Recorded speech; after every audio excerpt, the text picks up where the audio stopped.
What's going on, guys? JHoyt back with you.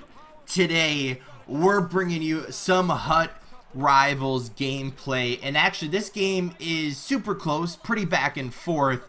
However, the only thing is it's played kind of badly, right? There's 11 goals scored by the end of the video, and it's going to be an overtime win for us. But as you can tell by the way this guy plays, it's going to be a weird one. So I hope you guys do enjoy that in the background. Pretty sure I played this guy before and a pretty similar result last time.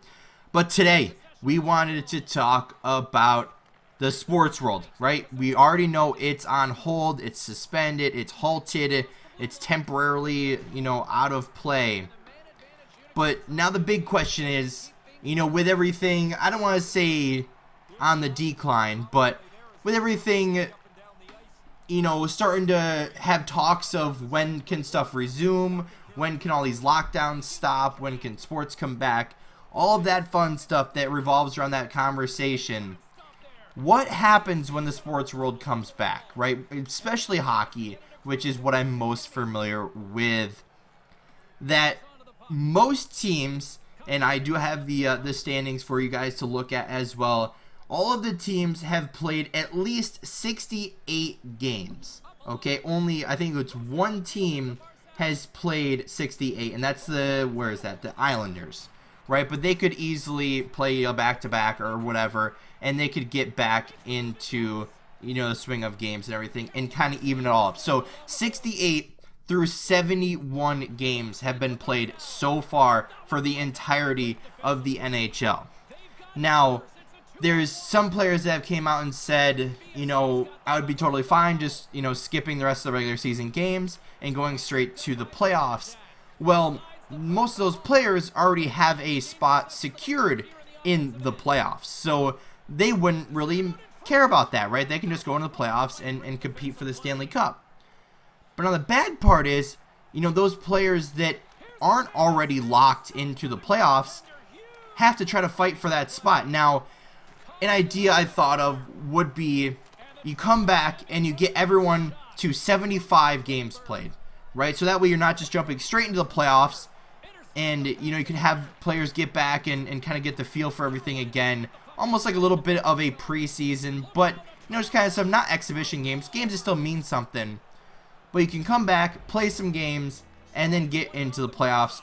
Hopefully not too far delayed, but you skip a little bit of the season. Now with that obviously has some, some difficult things. Is what 5 games or about 5 games do you have people play, right? Do you have them play only the games that would have an effect on playoffs, or would you have them play just the next 5 games?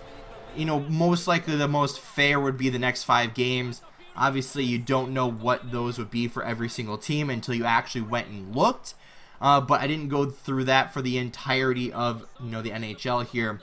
But just pretend that if you were to say the next 5 games, or until you get to that 75 game mark, right? So the most would be 7, right? The most games would be 7 for the Islanders only. But they're still on the bubble for the playoffs, right? So you look at the Eastern Conference, which you can see on your screen now. For the Atlantic, you have Boston, Tampa Bay, and Toronto, all in the first 3 positions of the Atlantic.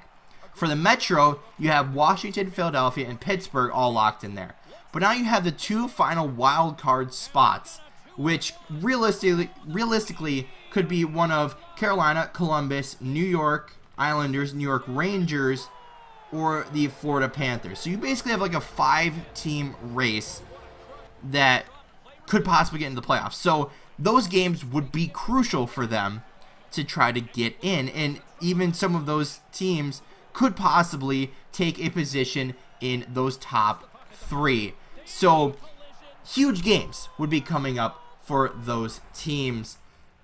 But then you want to say, okay, what if we just skipped right to the playoffs? Then you'd have kind of an unfair system, right? You wouldn't give any teams that are on the bubble a chance to get into the playoffs, right? Usually it's down to those last couple of games, those last couple of points, and especially those wild card position. Some of those teams are already a lock for the playoffs, right? Unless they literally lose out and the teams that are at the bubble literally win everything. But most likely, given how those recent forms, affected this teams, and after the trade deadline and everything, then most likely they'd kind of solidify their spot within the next few games or so. So now looking over to the West, right? You have the Central being St. Louis, Colorado, and Dallas, all being within about 12 points of each other.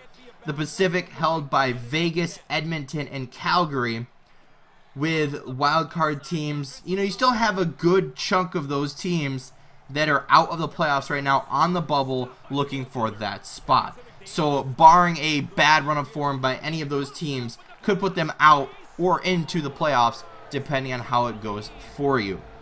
So to kind of recap what I'm saying, right? You come back, hopefully within the next month or so, you have everyone play up to 75 games played, right? So it's a little bit of a reduced season, a little bit delayed, but hopefully it doesn't ruin everything else the rest of the year. But you still get a little bit of games played before the playoffs would start. Then you could have next year, I don't know, you probably wouldn't add any games, but then hopefully next year you'd get back to normal, you'd get back to your 82 games, you'd get normal everything back, and it would be a grand old time. But at least for right now, to try to get back to a little bit of normalcy, you have everyone play 75 games. After those said games, hopefully everything would kind of work itself out as far as playoffs go, and those playoff positions would go. And hopefully, like I said, hopefully you'd have determined winners in the playoffs, and then you could play out the playoffs just like normal. But until we get a final word on that, obviously we don't really know. But then playoffs would go exactly how they should. Best of sevens. Usually within 2 weeks you have a winner for each round. Maybe you'd have to reduce it down to best of fives just for this year, then go back to best of sevens next year. I'm not really sure, but obviously, all in all, we definitely want hockey back, whatever it takes to get it back. I mean, as far as the whole virus goes, it's still, a huge thing, and we got to be cautious of it.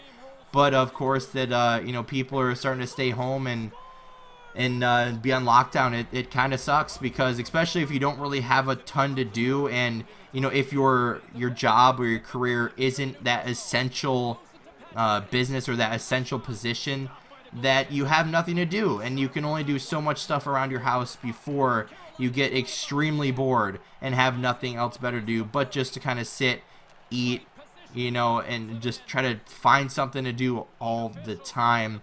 So, especially when the sports world breaks up, and it provides a lot of people relief on some stress, and just kind of have a night out on the town, or go out and have a nice evening with your friends and family and whoever, that we definitely are missing it. But anyway, guys, as we wrap this game up, we're going to get the game winner here in a few seconds here. But I hope you guys did enjoy. Leave your thoughts and comments down in the comment section below. I'd love to hear what you guys have to say about this, especially with a potentially shortened season, or do you want to play all the games out and then have it delayed everything through the rest of next year?